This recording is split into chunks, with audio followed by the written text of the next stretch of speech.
Good day everyone, my name is Princess Joy G. Manto. We are the Group 3 for Block 1 and our report is all about the brief historical and phases of the globalization. So this chapter presents important topics on the historical development of the globalizations as well as dimensions of the phenomenon. It will also explain how competitions works at global scale by using the idea and the word orders. So before we proceed to our topic, let us familiarize what is the globalization. So globalization refers to the economic, political, social, cultural, and technological changes that take place among people, nations, and regions. The world becoming more and more integrated is in economics, values and ideas, inventions, and lifestyle of the government places. So globalization began among times when people and communicate first started in changing goods and sharing knowledge and cultural practice. So globalization kaning ang pagkikausa o pagtinabangay ng usa aron lambo ang ato ang ekonomiya. So globalization in historical perspective. There are the key events and development in the history of the globalizations from the time it was initially observed and described a phenomenon up to the current era of the advancement of the modernization. Its useful checklist tracing the phases of the globalization was drawn by Houghton 1998, Shelty 2001, and Lawson 2012. The following chain of events is not definite terms but it provides a clear view of the cycle of the globalization. Sa globalization perspective, ang pakasabutan ni kay pagkita o paghibaw nato kung unsa ilang kaagi sa unang panahon o makita po nato ang dako kausaban sa karon na ekonomiya kasi sa unang panahon. Dili na to mahibaw-an kung ay giun sa pag-usab sa kalibutan na pamagi sa pagdako sa ekonomiya, teknolohiya, kultura. Hello, ma'am and classmates. This is my report about first phase mid-18th century, 1870s. So, daghan ni sila, pero ako tulo ra ka buok. Ang uban, nanang Yap Dexter. Okay, my first report is the development of international networks and regimes like the 1840 Anti-Slavery Convention. The 1840 Anti-Slavery Convention held in London marked a significant milestone in the international movement against slavery. This gathering was one of the first organized efforts to create a global network of activists and institutions dedicated to the abolition of slavery. The development of such international networks and regimes was crucial in addressing humanitarian issues and promoting human rights on a global scale. Explain. The development of international networks and regimes like the 1840 Anti-Slavery Convention refers to how global connection and cooperative efforts among different countries and organizations can lead to the establishment of formal agreements or movements aimed at addressing specific issues such as slavery.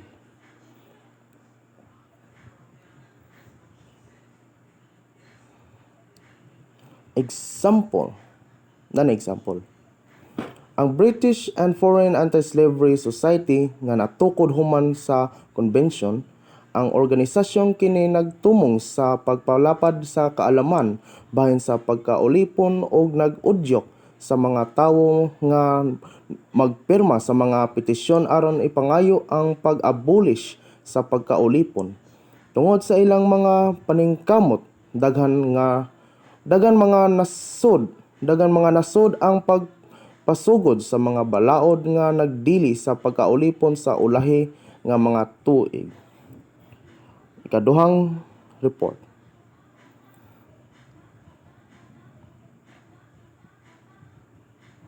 The beginning of international fairs such as the London World Fair of 1851.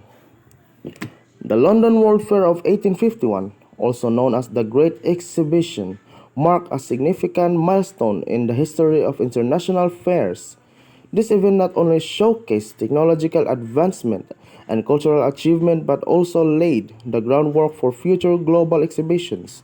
It was a platform for nations to display their industrial prowess and foster international cooperation. Explain.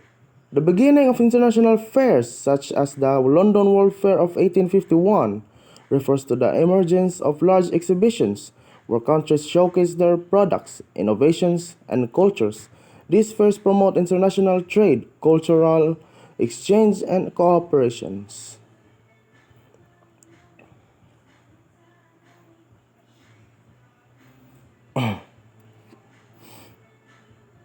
Example, ang Crystal Palace nga gigamit isip venue sa exhibition usa ka teknolohikal nga katingalahan sa panahon.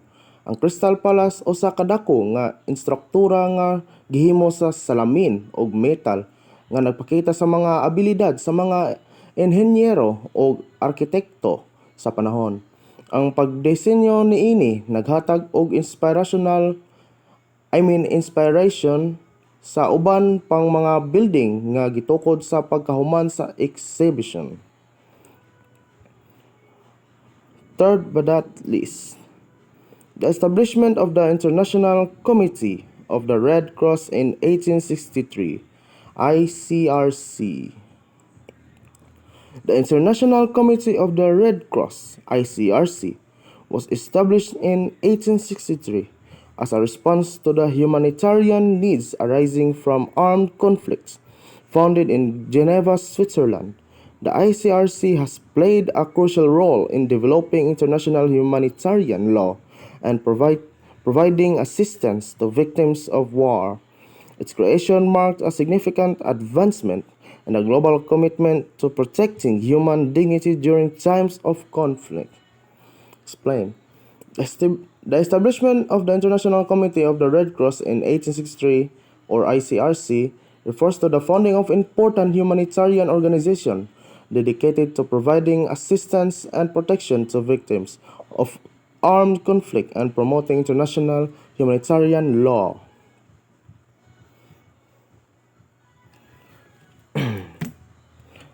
Example nini. Ang Geneva Convention nga gipalambo sa ICRC usa sa mga pinakadako nga kalampusan niini.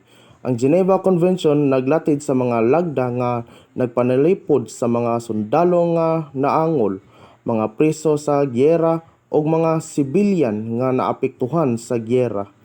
Ang mga lagdang nag-antos sa pagpanalipod sa mga katungod sa mga tawo sa panahon sa gyera ug naghatag og legal nga batayan alang sa pagtartar sa mga biktima. That's all. Thank you. Good morning everyone. I'm Luis Dexter Ilap and kaning tapika day kay sumpay ni sa ka Christopher Tom Piece 1.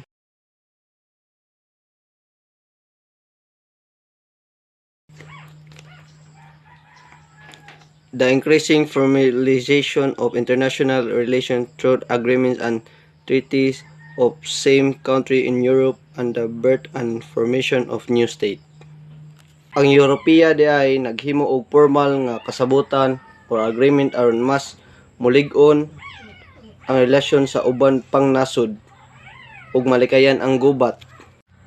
The birth and establishment of new states means that there are new countries that have arisen from other governments or empire. These countries achieved their independence and began to create their own government, law, and human identity. The second topic is the significant development in communication and transportation such as telegraph, telephone, and radio, and airplane. First phase was more improvement in communication and transportation. Communication makes easy by using platform like telegraph and technology in 18th century. They use and more technological advance in using telephone in 18th century.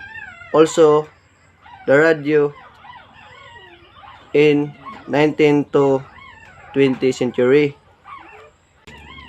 In 20th century, mas ninglambo og napadali ang transportasyon pinaagi sa inbensyon sa aeroplano sa mga Wright brothers niadtong 1903.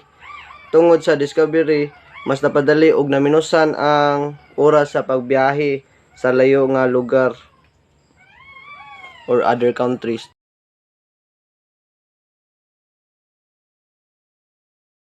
The third topic is the development of international competition like Olympic Games.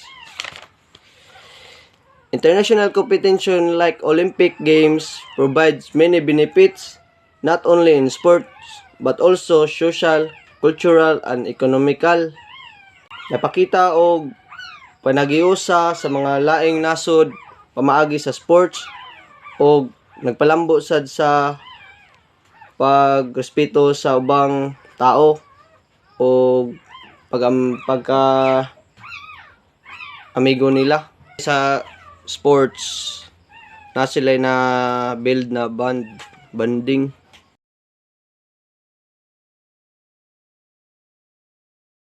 And lastly, the First World War. The First World War is also known as World War I. Nagsugod kini sa 1914 ug nahuman sa 1918 century. Ang World War I di ay nagresulta og death around 8 million soldiers due to battle wounds and disease. And nasad sa mga 13 million ang civilian na nangamatay tungod sa kanang walay pagkaon o tungod sa mga military na gipang masakir sila. Og maora dito akong topic. Salamat kayo. Good day everyone, good day ma'am. So my topic is all about second phase 1920s to 1960s. So first is League of Nations. Unsa man League of Nations? Kani siya usa ni ka grupo nga gitukod niya tung January 10, 1920. Paghuman sa First World War. Usa may hinungdan nga nung gitukod ni. Ang hinungdan jud ani kay kanang bitaong mapugnan ang gira or gubat para sa pagpalambo sa kalinaw sa kalibutan. Pero ang ending jud ani kay wala ma-successful ang grupo or ang League of Nations. Maong gisira ni adtong April 19, 1946. So nga nung gisira man ni grupo, ang hinungdan ani kay kulang sila sa kusog. Walay kaugalingon nga sundalo or pwersa aron ipatuman ang desisyon niini. Ang mga gamhanang nasud sama sa Estados Unidos ug Japan wala moapil sa League of Nations maong kulang jud sila og support. Wala po'y pagbuot sa mga dagkong mga nasod sama sa Japan, Germany ug Italy. Gibalabaran po sila sa Estados Unidos.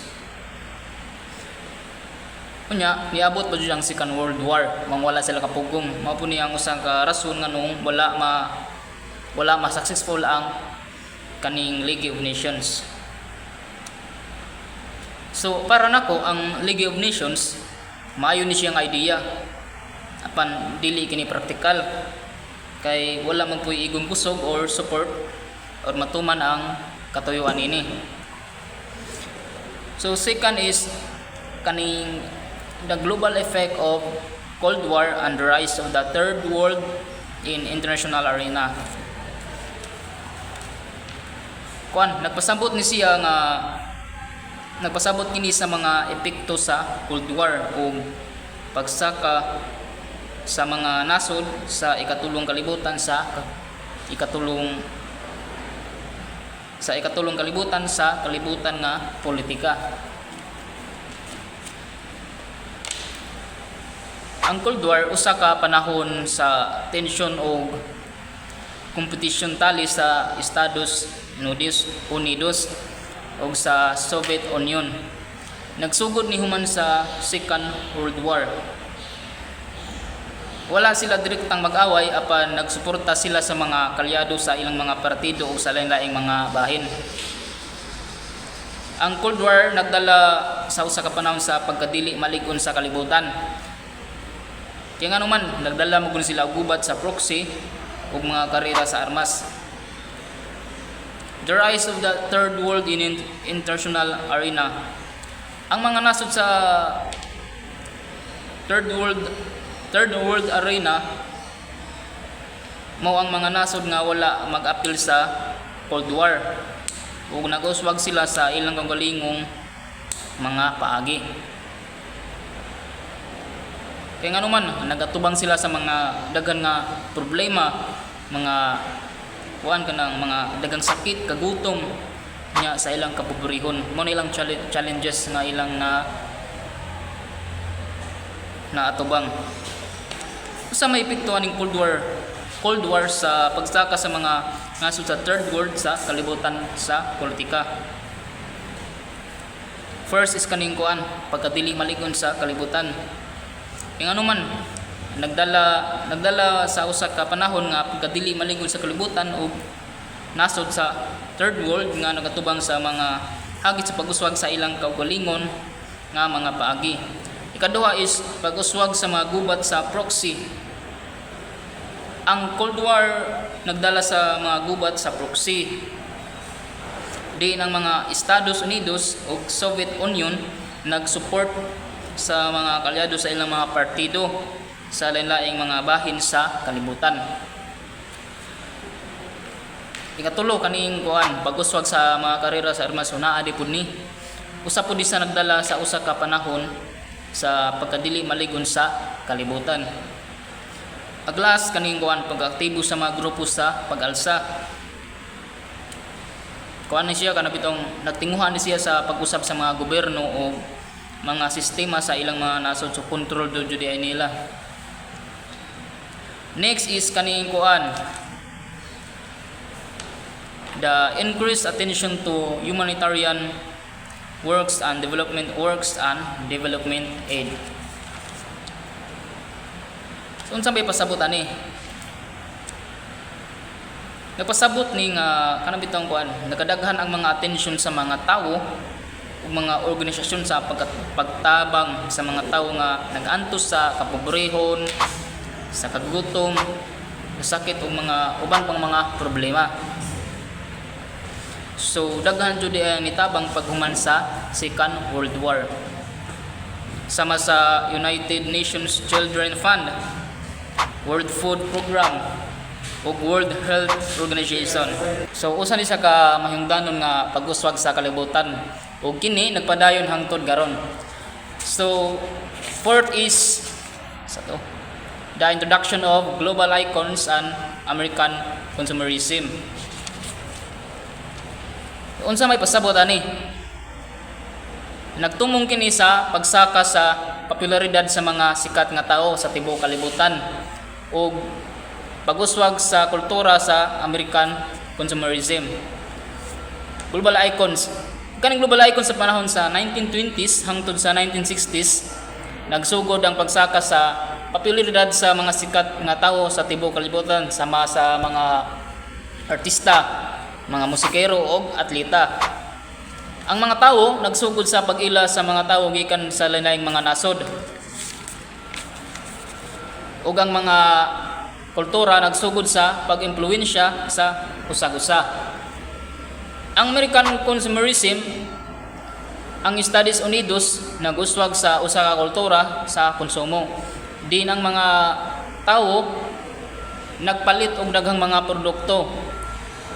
sama sa mga sakyanan, mga gamit sa balay, mga sinina ug uban pa.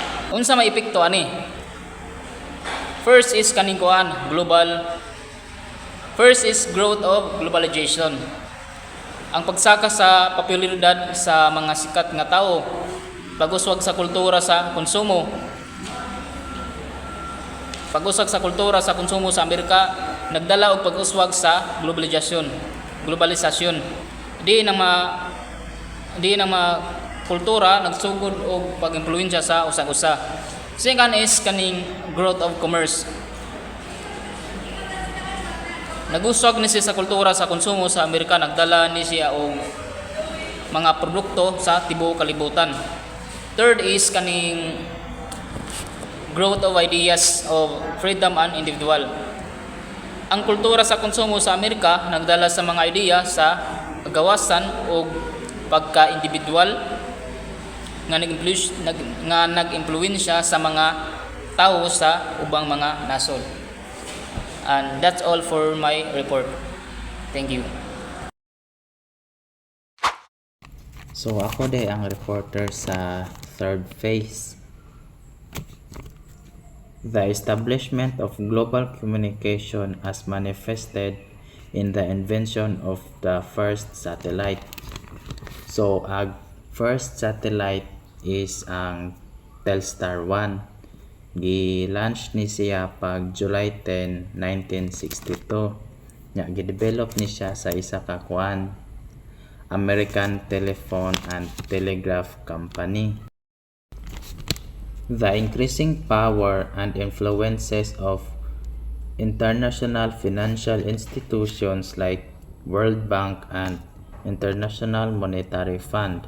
So, nagkataas ang impluwensya sa mga international financial institutions bitaw sama sa World Bank o International Monetary Fund.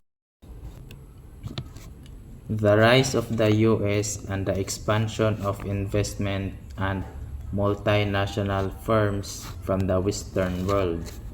So, ang example ani ni is kanang strategic partnership kay ang Pilipinas mauman agyawi sa bitaw Asia Pacific region, then nakita sa US nga naatay value, so nakig-partner ang US sa Pilipinas for kanang regional stability o sa security pod. The end of Cold War and the formation of New World System and Global Order. Good morning, ma'am. Good morning, classmates. Kanida ang i-report ron. Sumpay ranis kang Mark Robin nga gi-report, ma'am. The relative increase of social movements and global civil society as well as transnational non-governmental organization.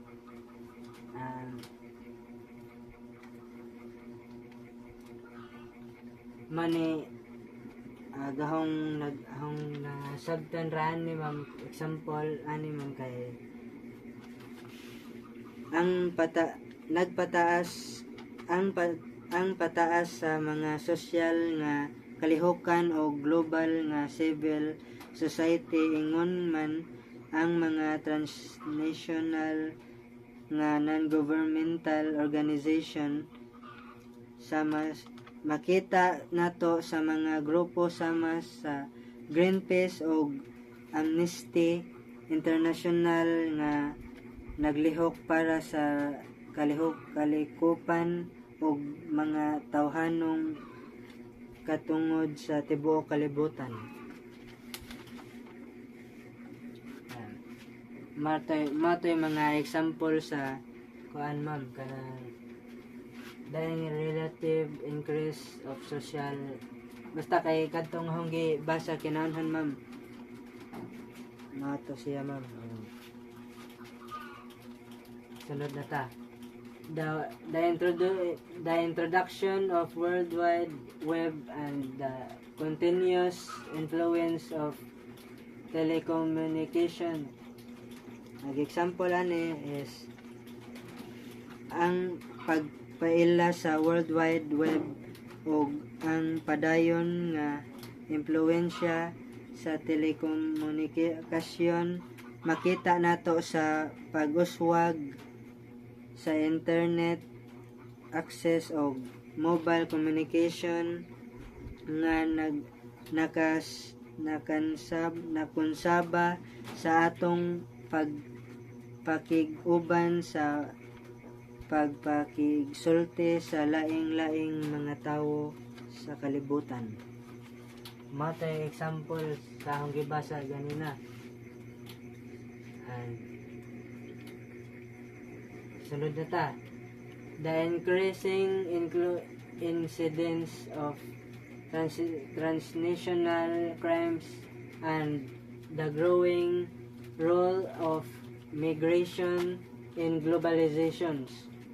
Example ni ma'am kay kuan. Masara to. Kawa ko. Ang example ani is ang nagkataas nga insidente sa mga transnational nga krimen sama sa human trafficking o drug smuggling o ang nagtubo nga papel sa migrasyon sa globalization sasyon makita nato sa mga OFW and nanarbaho sa lain-laing mga nasod aron makatabang sa ilang pamilya o ekonomiya sa Pilipinas. Matay example nya sunod na ta.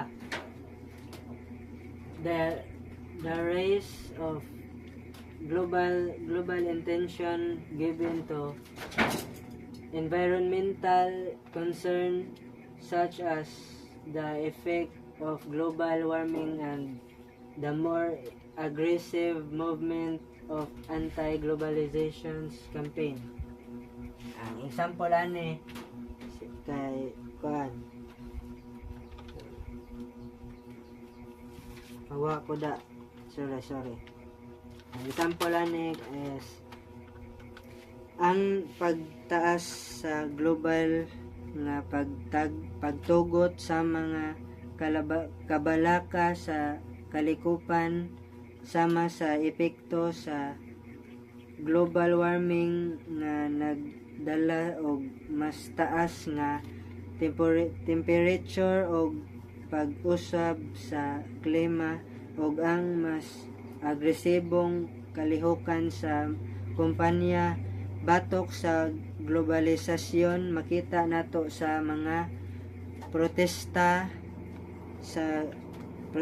nga gihimo sa mga grupo sama sa Fridays for Future o mga kumpanya batok sa malapad nga mga negosyong nagdaot sa kalikupan. Last na ta. The increasing formalization of international relations through agreement and treaties of some countries in Europe and the birth and formation of new states.